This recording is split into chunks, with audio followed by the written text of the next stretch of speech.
Hello student. तो आज का टॉपिक है हमारा एरिया रिलेटेड टू सर्किल। ठीक है, फ्रॉम क्लास 10th। ये चैप्टर नंबर 11 है। ठीक है, तो इसमें आपको काफ़ी इजी चैप्टर है, अच्छे से समझ में आए तो इसके क्वेश्चन हम इजीली अटेम्प्ट कर लेते हैं। तो इसमें कुछ बेसिक्स, जैसे आपको पता होगा कि सर्कमफ्रेंस ऑफ सर्किल कितना होती है 2πr। सर्कमफ्रेंस किसको बोलते हैं? सर्किल का जो ये वाला पार्ट होता है, इसकी जो टोटल डिस्टेंस होती है, इसको बोलते हैं circumference of circle. Area of circle कितना होता है? πr²। एरिया मतलब ये जो सर्किल के अंदर वाला पार्ट होता है, दिस इज एरिया। ठीक है, तो area of circle is πr²। Area of semi circle, semi circle मतलब अगर इस पूरे सर्किल का आधा करते हैं, मतलब ठीक है, ये नीचे वाला पार्ट जो आधा सर्किल, तो इसका एरिया कितना होता है? πr²/2। ठीक है, पूरे सर्किल का आधा कर दो तो इतना हो जाता है।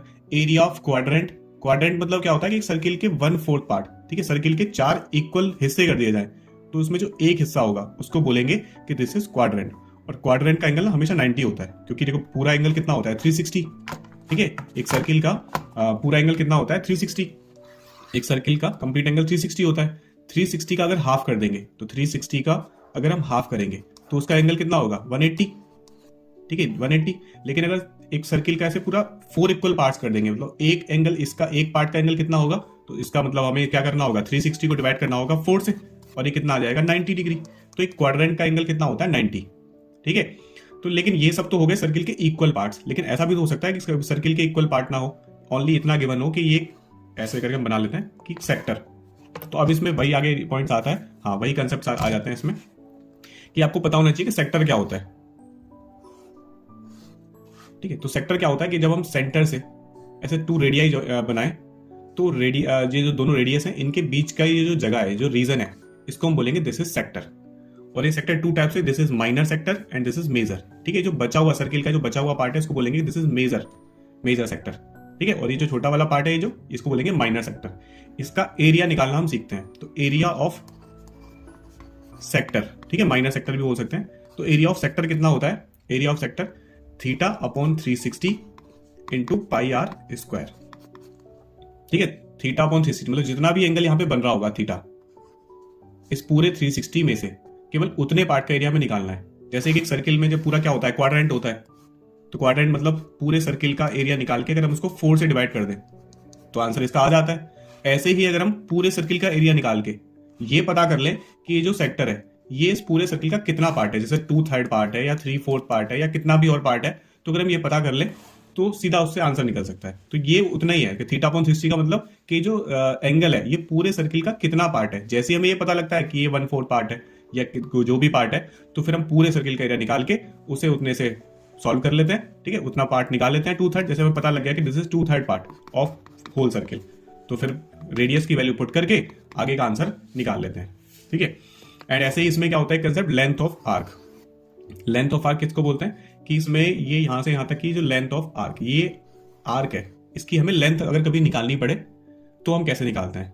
ठीक है, तो अगर इसका भी हमें पता लग जाए कि ये जो पूरा सर्किल है, पूरे सर्किल का ये कितना पार्ट है, 1/4 है या फिर 2/5 है या कितना है, अगर हमें ये पता लग जाए तो फिर हम पूरी सर्कमफ्रेंस कितनी होती है? 2πr। पूरी सर्कमफ्रेंस 2πr होती है। अगर हमें पता लग जाए कि ये 3/4 पार्ट है तो हम क्या करेंगे? 3/4 निकाल लेंगे 2πr का और सॉल्व कर लेंगे, आंसर आ जाएगा। इसीलिए इसका फॉर्मूला क्या होता है कि ये कुछ ना कुछ एंगल तो बना ही रही होगी सेंटर से, थीटा, और पूरे जो 3/4 निकालने के लिए ये θ/360 हम फॉर्मूले में यूज करते हैं, θ/360 इंटू 2πr। ठीक है, ये थोड़ी समझने वाली बात थी। अगर आपको ये समझ में नहीं भी आता तो आप बस फॉर्मूला याद रखो कि एरिया ऑफ सेक्टर कितना होता है? θ/360 πr², और लेंथ ऑफ आर्क कितनी होती है? तो θ/360 2πr।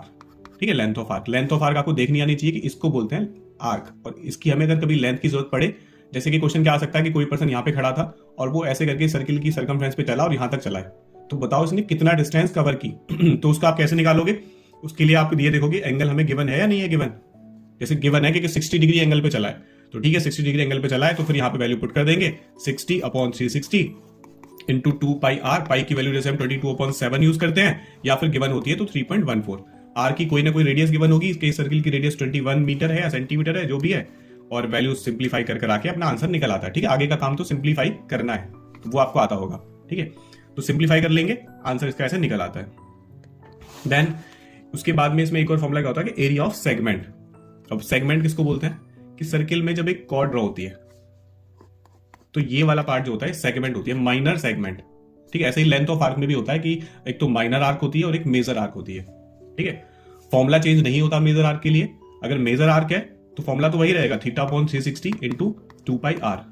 बस इतना है कि अगर आर्क मेजर है तो उसका एंगल भी तो मेजर ही होगा, तो आप एंगल रख दोगे मेजर आर्क का, फॉर्मूला यही रहेगा। मैंने 2πr² लिख दिया यहाँ पे, ठीक है, 2πr। तो θ/360 इंटू 2πr, तो आप आर की वैल्यू पुट कर दोगे। थीटा मेजर का पूछा है तो मेजर का, माइनर का पूछा है तो माइनर का। ठीक है, फॉर्मूले में कोई चेंजेस नहीं होते। देन इसके बाद में हम सेगमेंट का सीख रहे थे, तो सेगमेंट का एरिया कितना होगा। ठीक है, इस सेगमेंट का तो कितना होगा कि सेगमेंट भी एक सेक्टर का छोटा सा पार्ट होता है। तो सेगमेंट का एरिया कितना होता है कि एरिया ऑफ सेगमेंट अगर हमें निकालना है, एरिया ऑफ सेगमेंट, तो एरिया ऑफ सेगमेंट क्या होगा कि एरिया ऑफ सेक्टर में से, अगर इस सेक्टर में से, एरिया ऑफ सेक्टर में से अगर हम माइनस कर दें इस ट्राइंगल के एरिया को, ठीक है, इस ट्राइंगल के एरिया को अगर माइनस कर दें तो बचा हुआ पार्ट ही तो हमारा सेगमेंट का एरिया होगा, और हमें यही निकालना होता है। तो area of sector minus area of triangle, ये एरिया ऑफ सेगमेंट का फॉर्मूला होता है। ठीक है, अब एरिया ऑफ सेक्टर निकालना तो आपको आता ही है, उसका फॉर्मूला हमने क्या सीखा था, θ/360 into πr², minus area of triangle, triangle का एरिया आपको निकालना आता है। लेकिन यहाँ पे ट्राइंगल एक बड़ा इशू होता है, क्योंकि ट्राइंगल के एरिया के आपने कई सारे फॉर्मूले पढ़े होते हैं। ट्राइंगल का एक तो ये फॉर्मूला आपने पढ़ा होगा कि area of an equilateral triangle, equilateral triangle का फॉर्मूला होता है √3/4a²। ए जहां पे क्या, इक्विलेटरल ट्राइंगल की साइड होती है, तो ट्राइंगल का एरिया तो ये भी होता है। एक आपने फॉर्मूला पढ़ा होगा एरिया ऑफ एन ट्राइंगल का, एरिया ऑफ ट्राइंगल की 1/2 बेस इनटू हाइट। ठीक है, ये भी फॉर्मूला होता है, तो हाँ ये भी फॉर्मूला है। ठीक है, तो ये दो फॉर्मूले आपने पढ़े, और एक फॉर्मूला तो आपने हीरोज फॉर्मूला भी पढ़ा होगा। ठीक है, heroes formula S/A, S-B, S-C। ठीक है, आइसोस्केलस ट्राइंगल का भी फॉर्मूला होता है होने को तो। ठीक है, तो बस आपने ये फॉर्मूले सब पढ़े होंगे। अब इसमें से कौन सा फॉर्मूला हमें लगाना होता है यहां ट्राइंगल का एरिया निकालने के लिए, तो वो डिपेंड करता है कि भाई यहाँ पे एंगल कौन सा है, इस बात पे डिपेंड करता है कि आप कौन सा इनमें से फॉर्मूला लगाओगे। तो अगर यहाँ पे थीटा की वैल्यू कितना है, 60 डिग्री आया करे। यहाँ पे 3 ही केस है आपकी बुक में, कि या तो जब आपका सेगमेंट का एरिया निकालने को आएगा तो या तो थीटा की वैल्यू 60 होगी, या थीटा की वैल्यू 90 डिग्री होगी, या थीटा की वैल्यू 120 होगी। 3 केसेस होते हैं आपके पास। इनके अलावा अगर वो केसेस देता है तो आपको वैल्यूज वो पहले से बता देगा ज्यादा। ठीक है, तो ये 3 केसेस है। इसमें हमें क्या करना है कि जब 60 वाली थीटा की वैल्यू 60 होगी, तब हम एरिया ऑफ ट्राइंगल निकालने के लिए क्या करेंगे कि ये इक्विलेटरल ट्राइंगल वाला लगाएंगे कैसे। ठीक है, इसको ठीक से बना लेते हैं कि इसमें जब एक सर्किल हो और सर्किल में से सेगमेंट बने और उसमें यहाँ पे क्या बन रहा हो, 60 डिग्री का एंगल बन रहा हो, तब वहां पे क्या बन जाएगा, ये इक्विलेटरल ट्राइंगल बन जाएगा। क्योंकि ये 60, दोनों रेडियस इक्वल, तो अपोजिट एंगल्स भी इक्वल, ये दोनों भी एंगल 60 डिग्री के, तो इसका मतलब तो ये इक्विलेटरल ट्राइंगल है। इस वजह से इसमें जो थीटा इज इक्वल टू 60 वाला केस है, उसमें एरिया ऑफ ट्राइंगल के लिए आप इक्विलेटरल ट्राइंगल वाला फॉर्मूला लगा लेते हो, √3/4a²। जहां पे a क्या होगी, आपको ट्राइंगल की साइड गिवन नहीं होगी, आपको देखना है कि ट्राइंगल की साइड तो खुद रेडियस है, तो इसमें फॉर्मूला ये भी बन जाता है कि √3/4r²। ठीक है, तो ये फॉर्मूला बन जाता है। और इसकी यूनिट क्या होती है, स्क्वायर यूनिट। जो भी मतलब रेडियस अगर सेंटीमीटर में है तो सेंटीमीटर स्क्वायर, मीटर में है तो मीटर स्क्वायर। तो ये आपको ध्यान रखना है कि जब आप एरिया ऑफ सेगमेंट निकालोगे तो तब उसमें जब सेक्टर के एरिया में से ट्राइंगल का एरिया माइनस करोगे, तो सेक्टर का एरिया निकालना तो आता है θ/360 इंटू πr²। लेकिन उसमें से जब ट्राइंगल माइनस करोगे तो ट्राइंगल में आपको एंगल पे विशेष ध्यान देना है कि कौन सा एंगल है। 60 डिग्री का है तो एरिया ऑफ ट्राइंगल आपको √3/4a² या फिर r² ये लगाना है। लेकिन अगर थीटा की वैल्यू 90 डिग्री है, तब आपको एरिया ऑफ ट्राइंगल कौन सा यूज करना है, तब इक्विलेटरल ट्राइंगल नहीं होगा। अगर यहाँ पे 90 का एंगल बन जाए तब क्या होगा, इक्विलेटरल ट्राइंगल। 90 इक्विलेटरल ट्राइंगल में होता ही नहीं है 90, तब उसमें आपको क्या करना होता है, 1/2 बेस इंटू हाइट यूज करना होता है। ठीक है, बेस इंटू हाइट आप यूज कर लोगे उसमें। क्यों कर लेते हैं 1/2 बेस इंटू हाइट, और इसमें ना बेस भी रेडियस होता है और हाइट भी रेडियस होती है, तो फॉर्मूला क्या बन जाता है, 1/r² बन जाता है। क्यों बन जाता है, क्योंकि जब एक, इसको समझाते हैं कि जब एक सर्किल में सेगमेंट होगी और सेगमेंट में 90 डिग्री का एंगल यहाँ पे ऐसे बन रहा होगा, ये 90 डिग्री का एंगल होगा, तो उसमें बेस और हाइट ये दोनों होंगी ट्राइंगल की। 90 के सामने वाली साइड तो हाइपोटेन्यूज होती है ना, तो बेस और परपेंडिकुलर ये दोनों होंगे, दोनों ही रेडियस है। आप देख पा रहे हो सर्किल में दोनों क्या है, रेडियस है। तो इसलिए इसका फॉर्मूला 1/2 जो बेस इंटू हाइट था, बेस भी r और हाइट भी r, इसलिए इसका फॉर्मूला 1/2r² हो जाता है। तो आपको याद रखना है कि भाई राइट एंगल ट्राइंगल में 1/2 बेस इंटू हाइट हमें लगाना है, जहां पे बेस और हाइट दोनों ही रेडियस होती है। ठीक है, तो ये बन जाता है। तीसरा उसका लास्ट केस क्या होता है, 120 वाला, कि अगर कोई 120 एंगल बन रहा हो। ठीक है, 120 एंगल थोड़ा सा ऐसा बड़ा सा होगा, तो हम बड़ा सा बना लेते हैं 120, और यहां पे ऐसे करके एक सेगमेंट बन रही होगी फिर इससे, ये वाला एरिया। तो हमें ये निकालना है। तो फॉर्मूला क्या होता है एरिया ऑफ सेगमेंट का, कि area of sector minus area of triangle. अब ट्राइंगल का एरिया कौन सा लगाने वाले हैं ये बात है बस, एरिया ऑफ ट्राइंगल। तो ट्राइंगल का एरिया आप कैसे निकालोगे, ठीक है, इसके लिए आप अपना शॉर्ट फॉर्मूला याद रख सकते हो। या तो इसमें आप ये बात याद रखो कि आपको इसमें ना हाइट, ठीक है, एक ट्राइंगल हम अलग से बना लेते हैं कि इसमें 120 वाले में आपको ये हाइट और बेस निकालने होंगे बाय यूजिंग ट्रिग्नोमेट्री।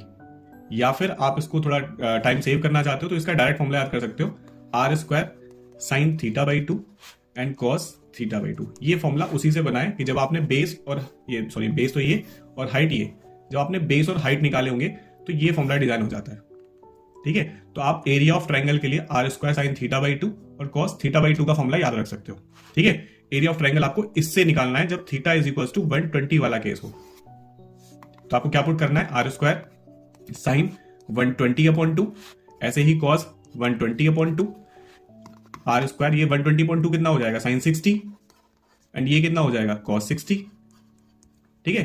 तो साइन 60 की वैल्यू कितना होती है, √3/2, और कॉस 60 की वैल्यू कितना होती है, 1/2। तो फॉर्मूला क्या बन जाता है आपका, √3/4 आर स्क्वायर। आप डायरेक्ट फॉर्मूला ये भी याद रख सकते हो, √3/4 आर स्क्वायर, जो कि क्या था, इक्विलेटरल ट्रायंगल का ही फॉर्मूला था। ये तो इक्विलेटरल ट्रायंगल का फॉर्मूला होता है ना, √3/4 आर स्क्वायर, ठीक है। तो आप ये डायरेक्ट फॉर्मूला भी याद रख सकते हो कि 120 वाले केस में ये लग जाता है, या फिर आप यहां से ये सॉल्व कर सकते हो, ठीक है। या फिर तीसरा ऑप्शन था कि वो थोड़ा लॉन्ग होता है कि आपको बेस और हाइट निकालनी होगी, लेकिन ईजी होता है।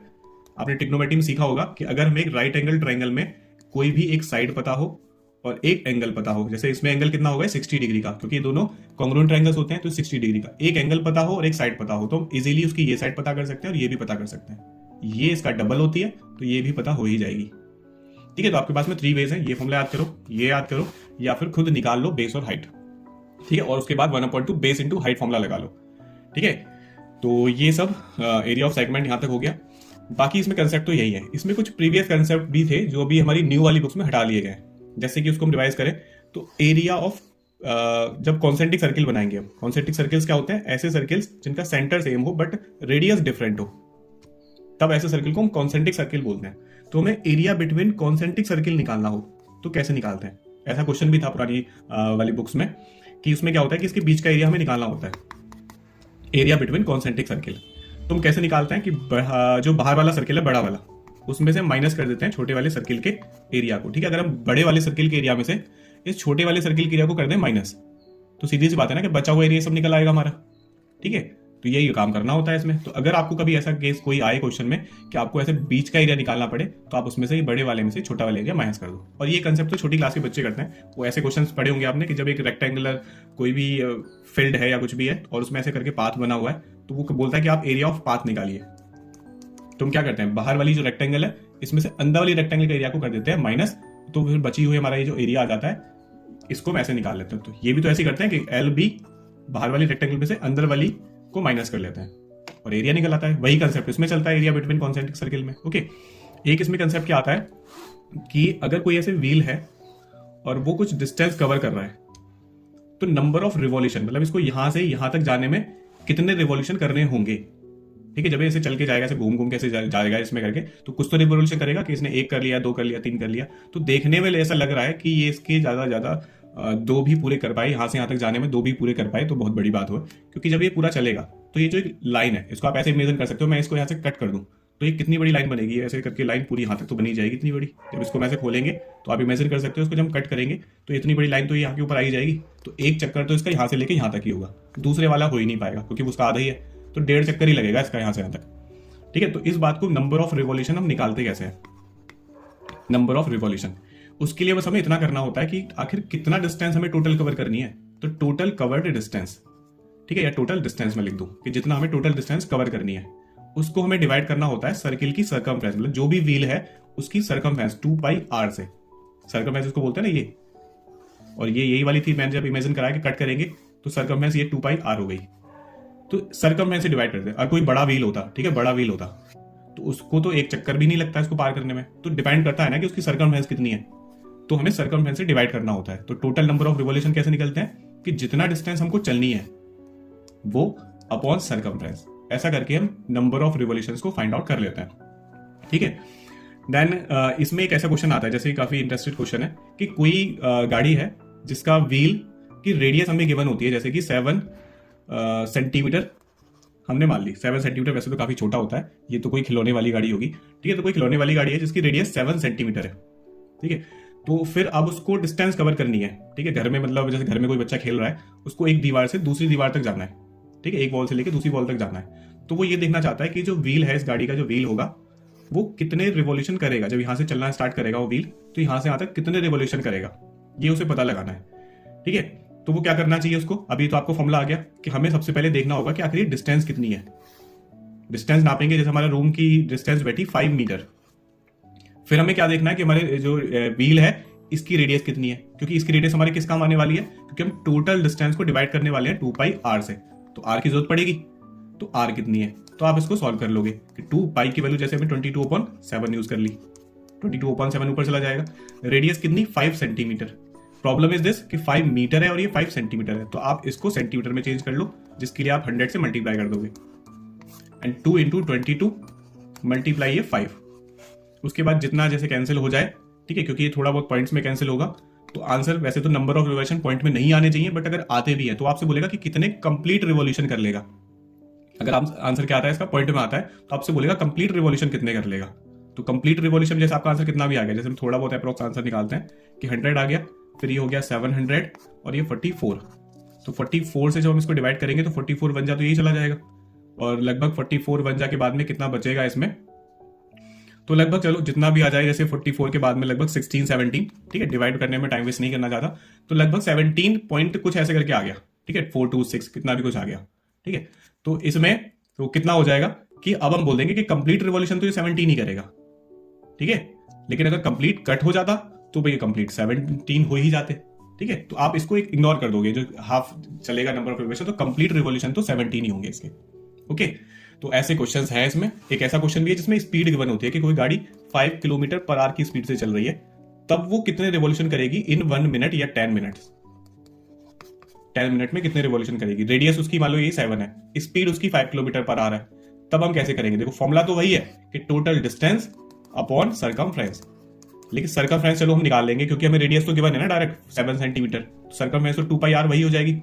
लेकिन इसमें क्या हो जाएगा कि सरकमफ्रेंस तो डिस्टेंस निकालनी है हमें, डिस्टेंस तो गिवन ही नहीं है। डिस्टेंस क्या, हमें तो स्पीड गिवन है 5 किलोमीटर पर आवर, तो आपको इससे डिस्टेंस निकालनी होती है कि 5 किलोमीटर पर आवर का मतलब भाई 30 मिनट में, 30 मिनट में क्यों लिख रहा हूं, 60 मिनट में, ठीक है। 60 मिनट में, क्योंकि एक घंटे में 60 मिनट होती है ना, तो 60 मिनट में कितना चलती है वो, 5 किलोमीटर मतलब 5000 मीटर चलती है।